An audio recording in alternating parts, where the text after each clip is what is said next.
വർഷത്തോളം ബോബി ചെമ്മണ്ണൂർ കമ്പനിയിൽ PR ആയിട്ട് അദ്ദേഹത്തിന്റെ കൂടെ നടന്ന ഒരു വ്യക്തിയാണ് ഞാൻ. 8 വർഷത്തെ എന്റെ അനുഭവം വെച്ച് ഞാൻ പറയാണ്. ദ്വാർത്ഥത്തില് ഒരുപാട് സംസാരിക്കാറ്, ഒരുപാട് മോശത്തരം ഉണ്ടാവാം, നല്ലതുണ്ടാവാം. ഹണി റോസ് വളരെ സമർത്ഥമായിട്ട് കേരളത്തിലെ ദാരിദ്ര്യം അഥവാ ലൈംഗിക ദാരിദ്ര്യത്തെ സമർത്ഥമായിട്ട് ഉപയോഗപ്പെടുത്തുന്നു എന്നുള്ളത് ലൈംഗിക ചുവയുള്ള ഡ്രസ്സുകൾ അണിയുന്നതും നമ്മളെ വാർത്താ ദാരിദ്ര്യം മിഷൻ. ഹലോ, നമസ്കാരം. ഷഫീഖ് കളച്ചിലാണ്. ഇന്ന് സോഷ്യൽ മീഡിയ തുറന്നാൽ ഓരോ വാർത്തകൾ നിറഞ്ഞു നിൽക്കുമ്പോൾ ഇപ്പോൾ ഈ നിമിഷം നിറഞ്ഞു നിൽക്കുന്നത് കേരളത്തിനെ സംബന്ധിച്ചിടത്തോളം ഒരു പ്രമുഖ വ്യവസായി ബോബി ചെമ്മണ്ണൂരിനെയും അതുപോലെ തന്നെ സുപ്രസിദ്ധമായ ഒരു സിനിമാ താരം ഹണി റോസിൻ്റെയും വാർത്തകളാണ്. 8 വർഷത്തോളം ബോബി ചെമ്മണ്ണൂർ കമ്പനിയിൽ PR ആയിട്ട് അദ്ദേഹത്തിൻ്റെ കൂടെ നടന്ന ഒരു വ്യക്തിയാണ് ഞാൻ. അപ്പം ഞാൻ ആരെയും ന്യായീകരിക്കാനൊന്നുമല്ല ഇങ്ങനെ ഒരു വീഡിയോയിൽ വരുന്നത്.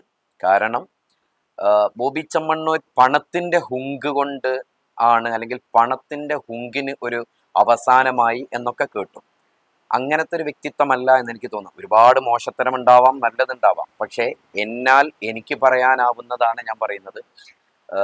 തീർച്ചയായിട്ടും ഒരുപാട് നല്ല കാര്യങ്ങൾ ചെയ്യുന്നൊരു വ്യക്തിത്വമുണ്ട്. ഇപ്പോൾ ഒരു തൂക്കുകയറിൽ നിന്നും ഒരു മനുഷ്യനെ രക്ഷിക്കുന്നതിന് വേണ്ടിയിട്ട് നല്ല രീതിയിലേക്ക് കേരളത്തിൽ ആകമാനം ഒരു ചലനമുണ്ടാക്കിയ ഒരു വ്യവസായി തന്നെയാണ്.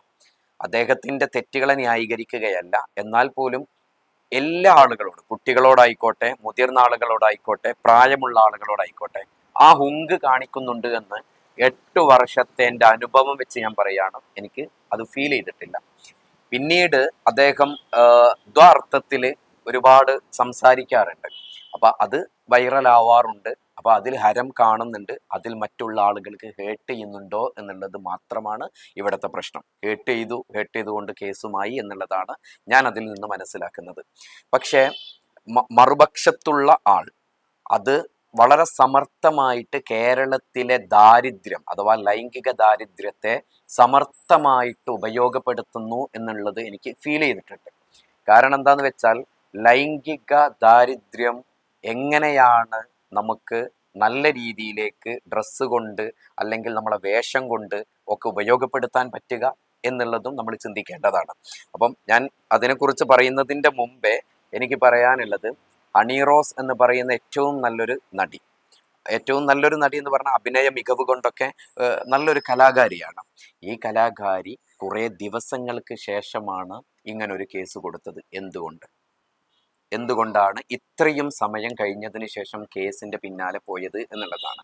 രണ്ടാമത്തത്, നമ്മൾക്ക് ആവിഷ്കാര സ്വാതന്ത്ര്യമുണ്ട്, നമ്മൾക്ക് ഏത് ഡ്രസ്സ് അണിയണം എന്നുള്ള സ്വാതന്ത്ര്യമുണ്ട്, നമ്മൾക്ക് വാക്കുകൾക്കും അല്ലെങ്കിൽ നമ്മൾക്ക് സംസാരത്തിനും സ്വാതന്ത്ര്യമുണ്ട്, മറ്റുള്ളവരെ ഹനിക്കാതെയാണ്.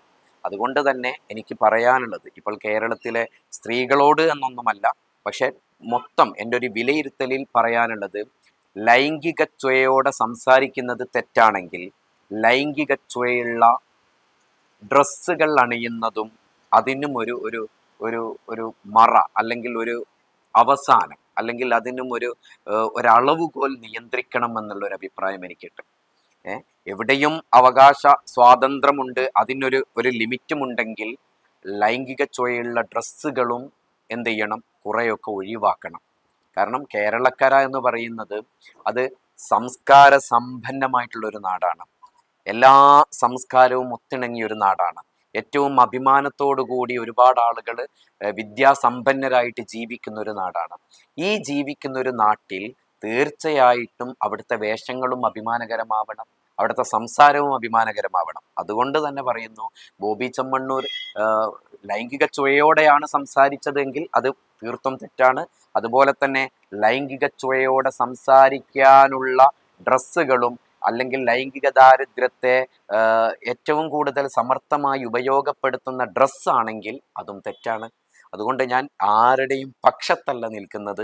ഇതിലേത് ശരി ഏത് തെറ്റ് എന്ന് കേൾക്കുന്ന നിങ്ങളാണ് തീരുമാനിക്കേണ്ടത്. ഏതായാലും അവർ നല്ലതായിരിക്കാം, അവർ ചീത്തയായിരിക്കാം, പക്ഷേ എന്തൊക്കെയോ വിളിച്ചു പറയുന്നതിൽ എനിക്ക് യോജിപ്പില്ല. തീർച്ചയായിട്ടും ഈ മാധ്യമങ്ങളോട് തന്നെ എനിക്ക് പറയാനുള്ളത്, നമ്മളെ വാർത്താ ദാരിദ്ര്യം അതിൽ കൊണ്ടുവരുന്നുണ്ട്. കാരണം എത്രയോ പ്രമുഖമായിട്ടുള്ള വാർത്തകൾ നമ്മൾക്ക് കിട്ടും, പക്ഷേ വാർത്തകൾ പോലും ഇപ്പോൾ ഇതിൻ്റെ പിന്നാലെയാണ്. ഇത് ഏറ്റവും വലിയൊരു അപരാധം പോലെ, ഒരു കൊലക്കുറ്റവാളിയെ കൊണ്ടുപോകും പോലെ വീട് വളഞ്ഞു, ഇത് ബോച്ചെ മിഷൻ എന്നൊക്കെ പറഞ്ഞിട്ടില്ലേ, ഈ ബോച്ചനെ അറസ്റ്റ് ചെയ്യുന്നത് വളരെ വലിയൊരു മിഷൻ ആക്കിയൊക്കെ നമ്മളുടെ വാർത്താ മാധ്യമങ്ങൾ കൊണ്ട് ആഘോഷിക്കുന്നുണ്ട്. അതിൻ്റെ ഒക്കെ ആവശ്യമുണ്ടോ എന്നുള്ളൊരു തോന്നൽ കൂടിയുണ്ട്. വാർത്താ മാധ്യമങ്ങളും കാണണം, അതുപോലെ തന്നെ ഇവിടുത്തെ മറ്റുള്ള ആളുകളും കാണണമെന്ന് മാത്രം അഭ്യർത്ഥിച്ചുകൊണ്ട് താങ്ക് യു.